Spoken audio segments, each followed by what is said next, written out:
Welcome to the Dice Tower, a series of video reviews about board and card games. Here are your hosts, Tom Vasel and Sam Healey.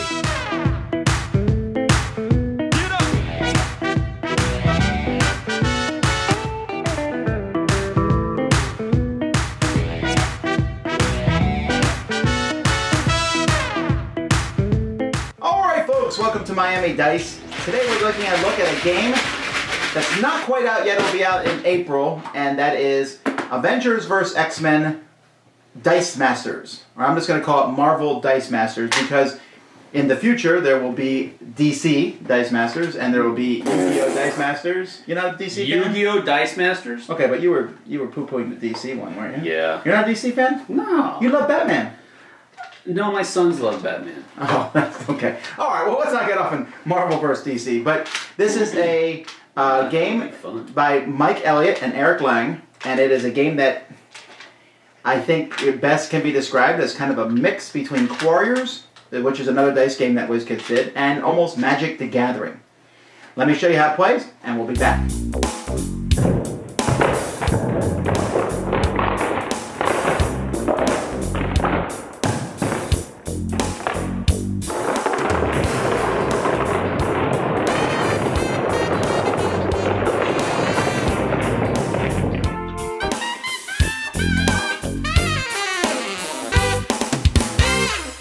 Now in the starter pack you get 8 different characters and 3 different variations of those characters, and then when you buy booster packs you will get 2 character cards and a matching die for each of those cards.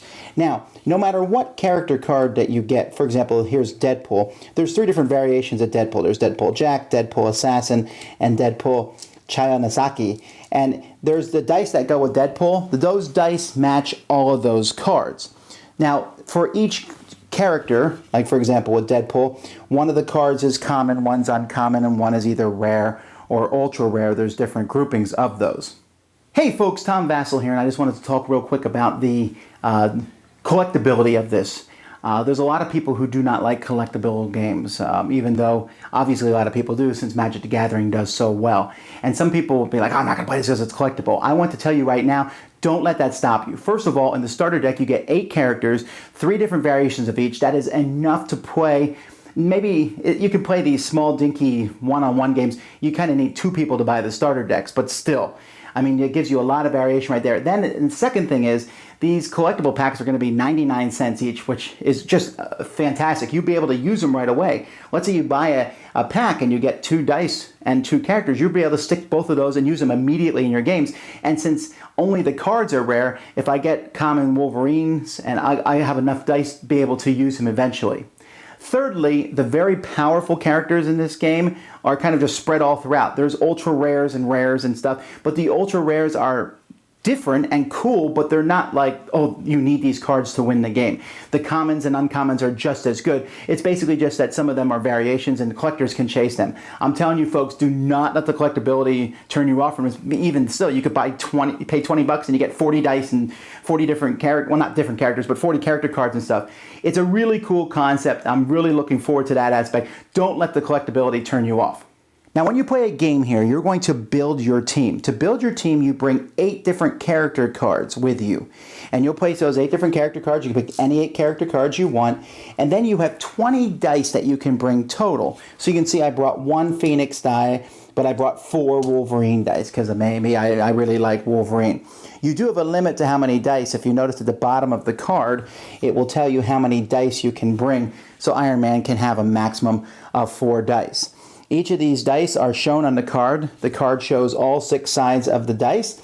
There's also special abilities on the card. For example, each time Iron Man takes damage, reduce the damage he takes by 1.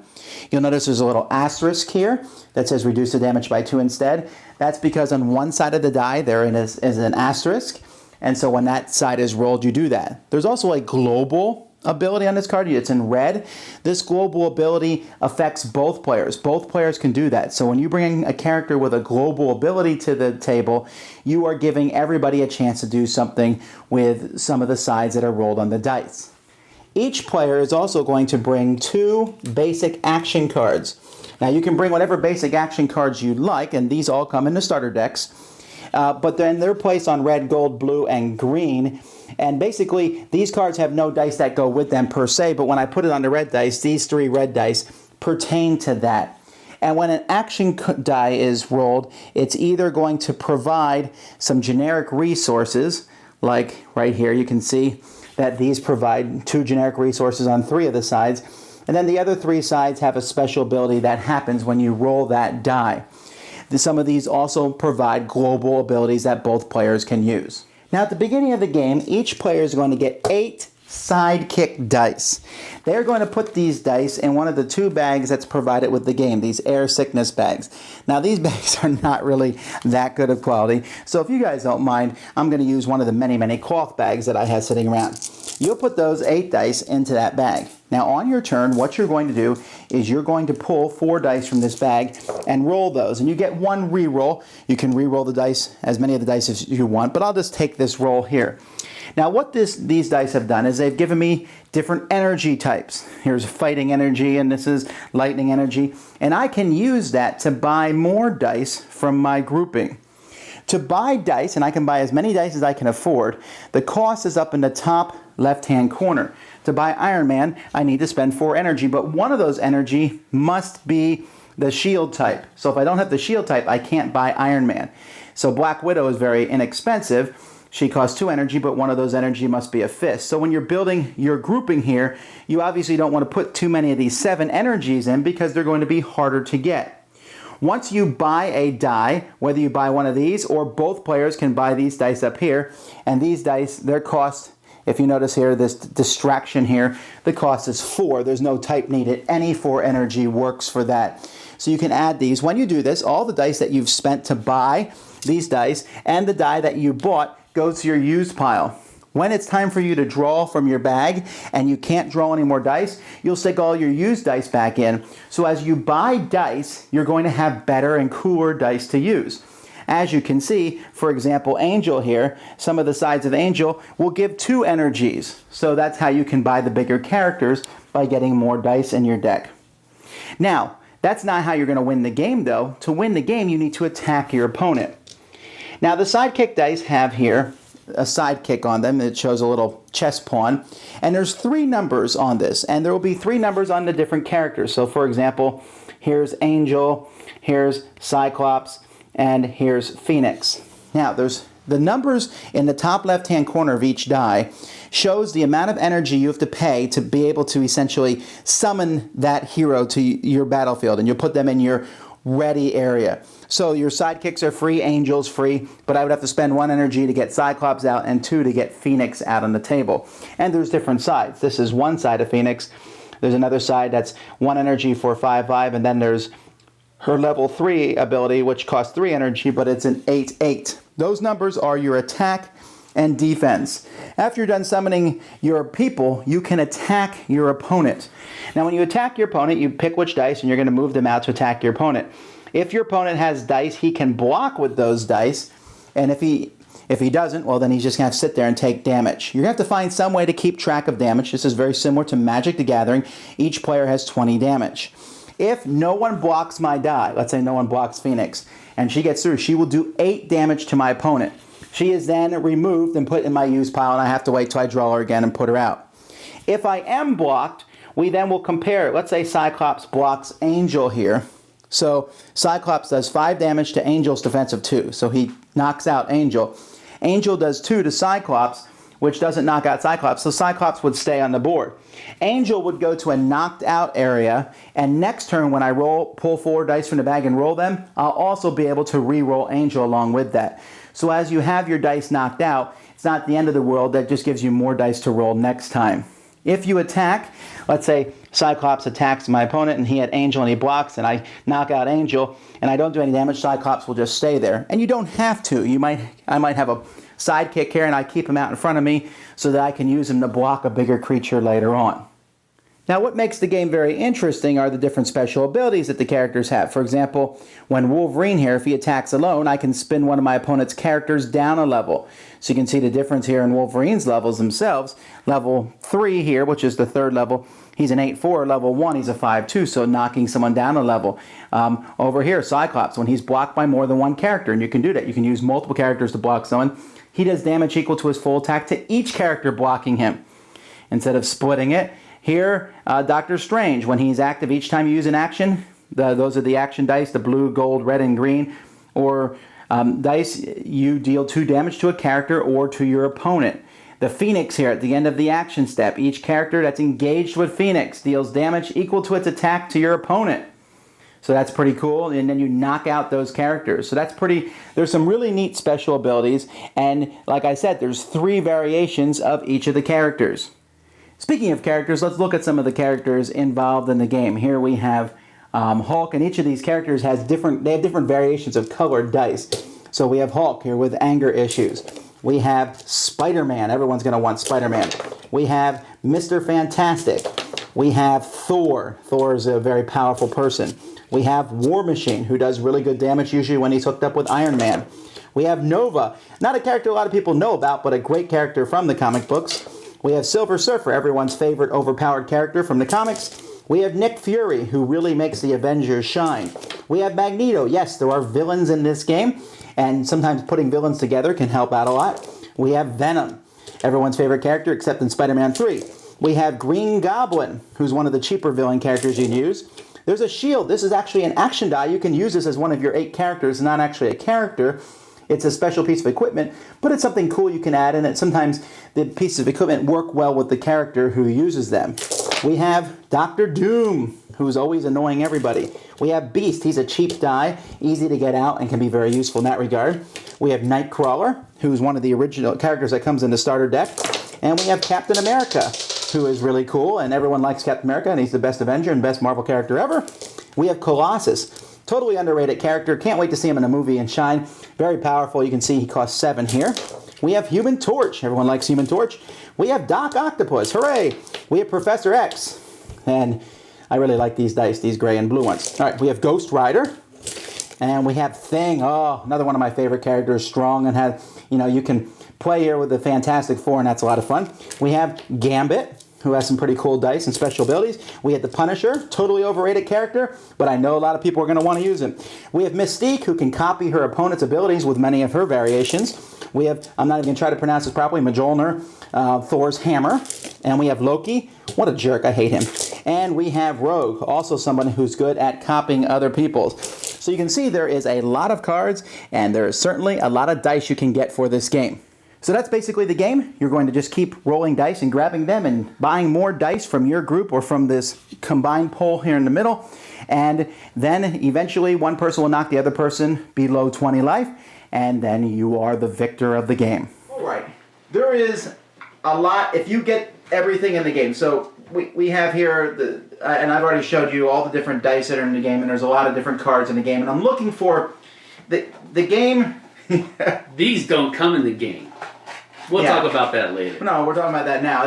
Okay, we'll talk about it now. The game comes in a box, and you can't keep the stuff in this box. So you're going to have to find your own storage thing for the game, which that's not a big deal. Not a problem. I mean, if you're doing any kind of card collecting game, that's how that always works. Yeah, if this takes off for you, you're going to want to anyway. So. Okay, so the theme. I think the theme is incredibly strong in the game. I think each of the characters does the stuff that they can do. Mystique can copy the abilities of someone she's fighting against. Thor is Thor. Hulk is extremely powerful. Nick Fury can do really annoying things. Really cool things. Well, really cool things, and they annoy the opponent. And I think that's cool. But let's start out by talking about the quality of the game. What do you guys think of the dice quality?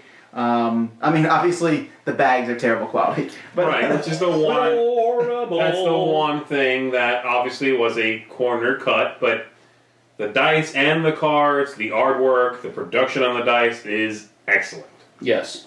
Yeah. The cards. The cards are real durable. They're not too flimsy. I guess they're. They're typical collectible quality. They're not lit and finished. No. They're not like a United States Playing Card Company quality card, but it's the same as a collectible card. Any other, Magic. I'll probably put mine in the sleeves at some point. Right. Because you're not really manipulating the cards anyway. Which is so they're not going to take a lot of wear. Right. The wear is going to come on the dice. Now, I played Quarriors quite a bit. These are the exact same quality dice as Quarriors, really. Yep. And my Quarriors dice have done pretty well. A few of them some of the ink has rubbed off, so I suspect maybe that will happen here as time goes by. But I don't know.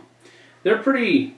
They're pretty good. I mean, the faces all have their bevel, I guess you could call it. They are indented faces. Yeah, they're indented, and the paint is inside those. Well, yeah. No, they're fine quality. I don't. You would have to really play this a lot for that to happen. I think. And at that point, you probably have extra dice anyway. Yeah. You know, I think the color combinations look very good. It's very eye catching on the table. The game. Yeah. And I do like the symbols, you know, that represent each hero. Mm-hmm. The dice are just cool, and you put your hand in there and roll a bunch of them. They have a very appealing clink, and they look good on the table. All right, we talked enough about the dice. Let's talk about how the game plays. Okay, go ahead. You put your hand in the bag, and you... I love it. I love this game. It is by far the best game of 2014 so far.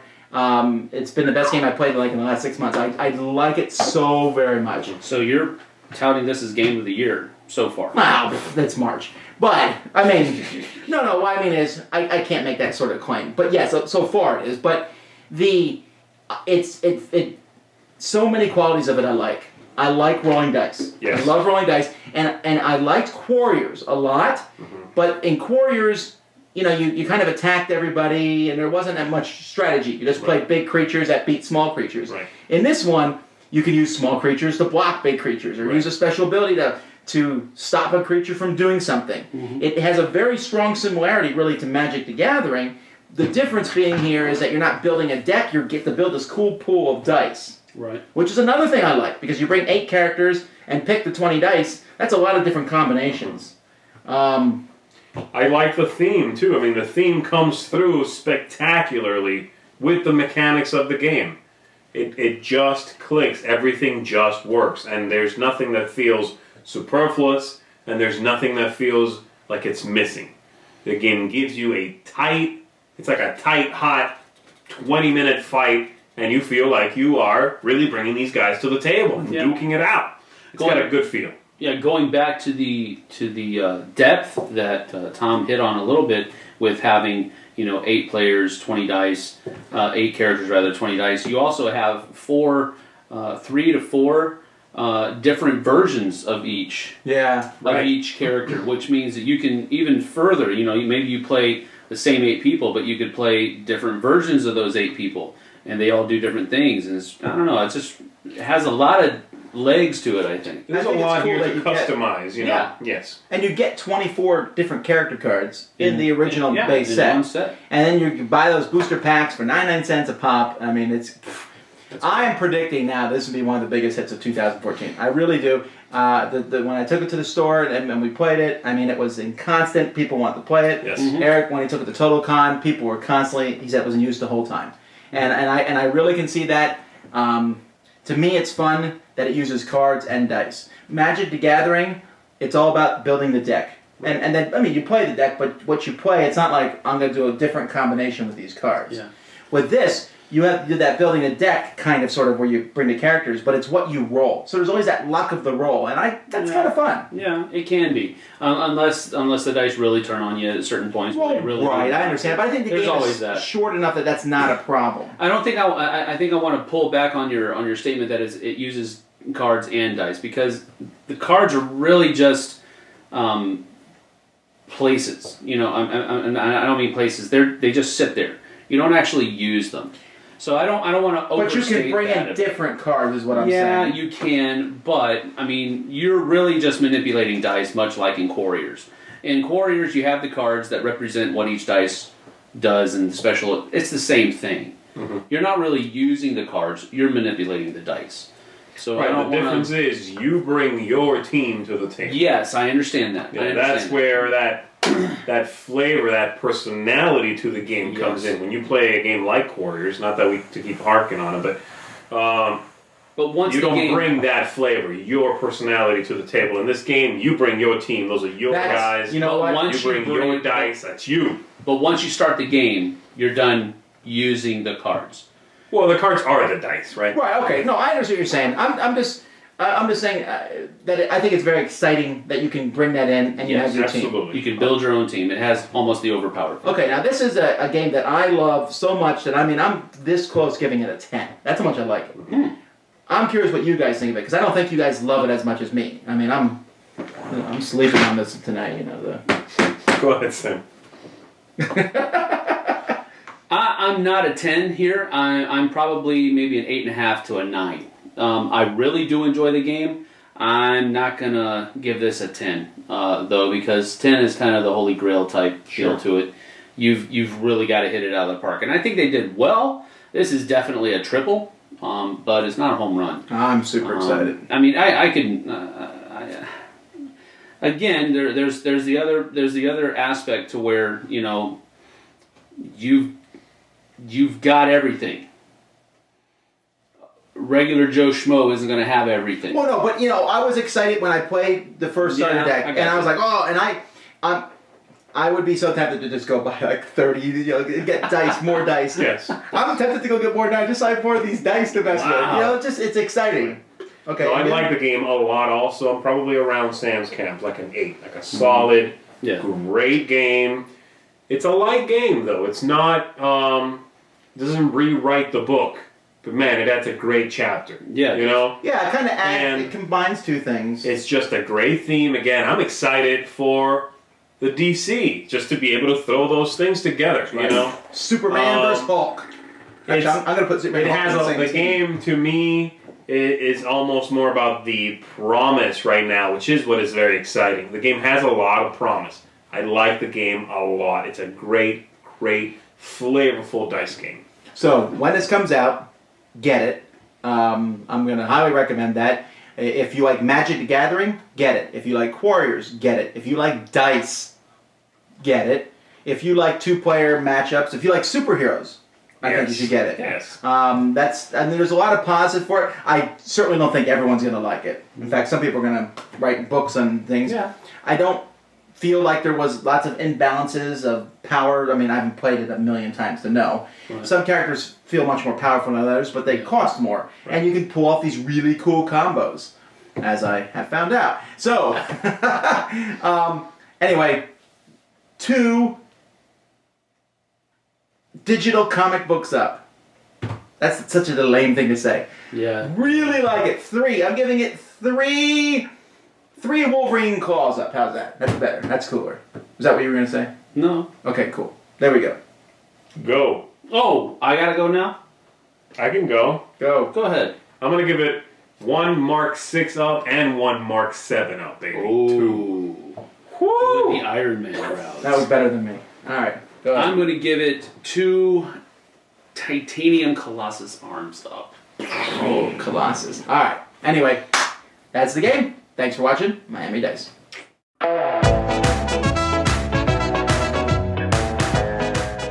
Thanks so much for watching the Dice Tower videos. Find more great videos and reviews, as well as our top-rated audio podcast at Dicetower.com.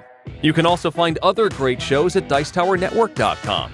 I'm Eric Summerer, and you've been watching The Dice Tower. The Dice Tower is sponsored by Cool Stuff Inc., where you can find great games for great prices. Cool stuff in stock. Check them out at CoolStuffInc.com.